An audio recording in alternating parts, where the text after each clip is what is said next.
Okay, why am I stuck as a pony? Why are you in my tent? Are you the one who keeps moving it? Okay, let's get this done already. I want to do this before she wakes up. No, but I am here to warn you of this episode. Oh, come on, this season has given us some very good episodes and some okay ones. I know that it's going to be a Spike episode, but that can't possibly be. One viewing later. What the hey? I tried to warn you. Although, this would be a good chance to do a review on the episode and also do a review on Spike in the meanwhile. So what do you say? Oversight review on the worst Spike episode by far, my friend?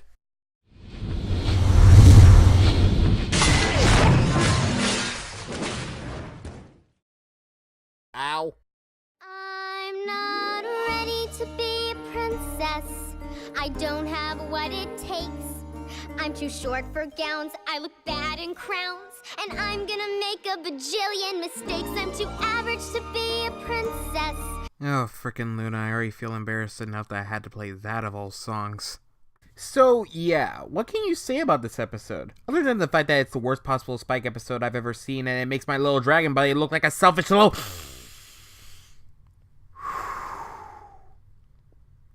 In the words of a wise gray wolf, fury is always optional. The episode is basically about Twilight being overworked from her royal duties and she basically needs some sleep, which Cadence leaves Spike in charge to make sure she gets plenty of rest. Unfortunately, things don't go so well. Oh no! Instead, no one knows how to talk to any of the other 3 princesses. Again, another reason why I should take over. Spike then takes it upon himself to make this event about himself in the name of Princess Twilight. This can't possibly go wrong! Sarcasm all the same, you were saying... The writing in this episode is grinding, to say the least. From the very beginning, it's a cliche, and we also get the same lesson that Spike has to learn again and again and again. You're not underappreciated, Spike! On top of that, every pony in this episode is acting like an idiot, excluding Princess Cadence, who seems to actually have a personality other than being pretty. Thank you very much, writers! There are some things that are inexcusable. For example, this! Everyone knows Spike would never do this. He would never use her name in vain to get what he wanted or to resolve issues, even if it was to help her get some sleep. But the people of Kerala at this moment just acted like spoiled, angry brats trying to get their way by going to mommy. There's just no end to the stupidity of the episode when it comes to the writers depicting Spike in this episode, and the Kerala ponies at this moment. And why doesn't Cadence do anything?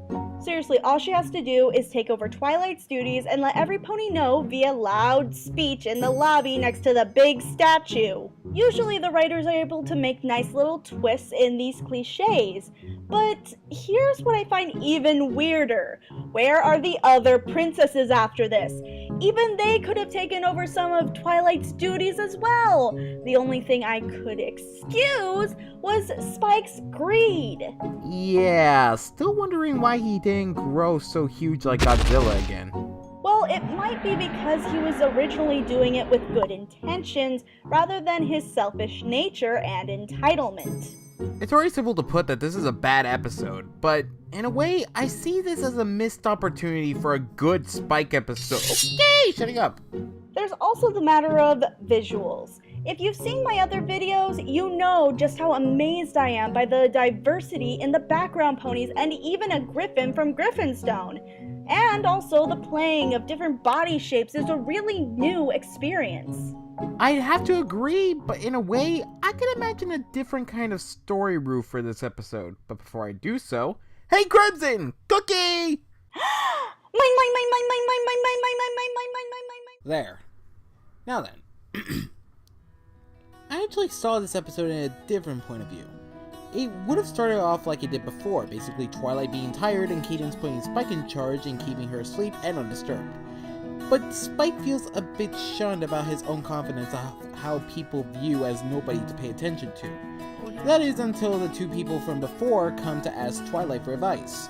Spike tries to add his input, but they choose to listen to Twilight rather than him.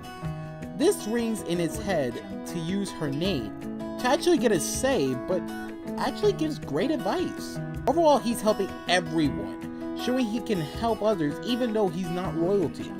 Unfortunately, it backfires a bit when he realizes he says Twilight gave the advice and not him. Then I can see the predicament of the party being ruined and they go to seek Twilight's opinion.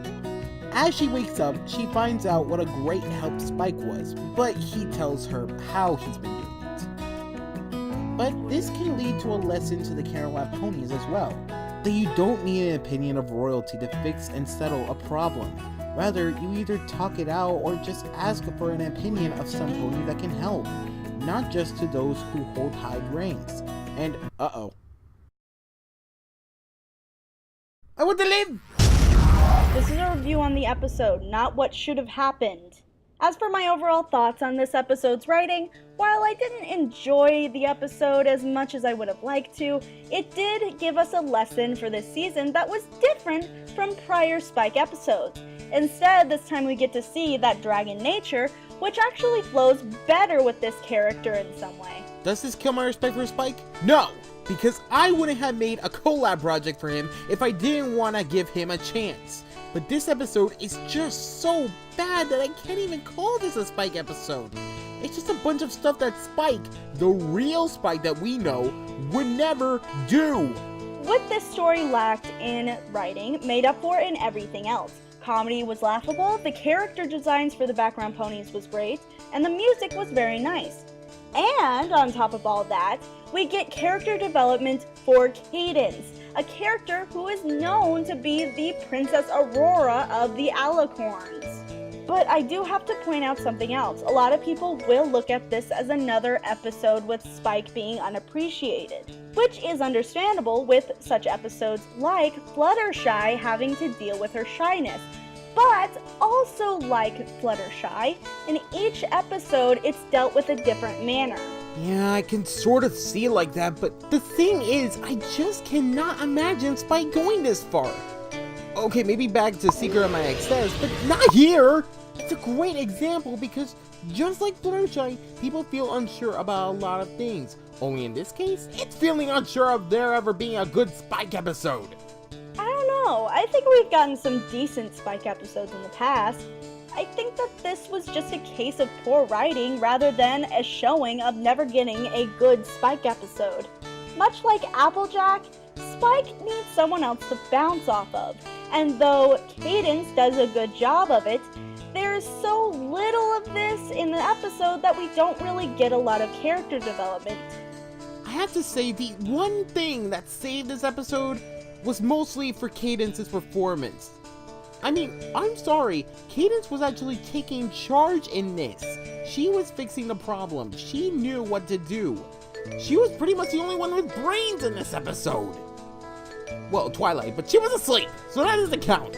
Overall, what can I give this episode? This is a definite 4 out of 10. Mostly for Cadence's performance being so great in this, and the lost hope I envisioned in my head. I'm sad, Ariel. If I have to give this a rating, I give it a 2 or a 3.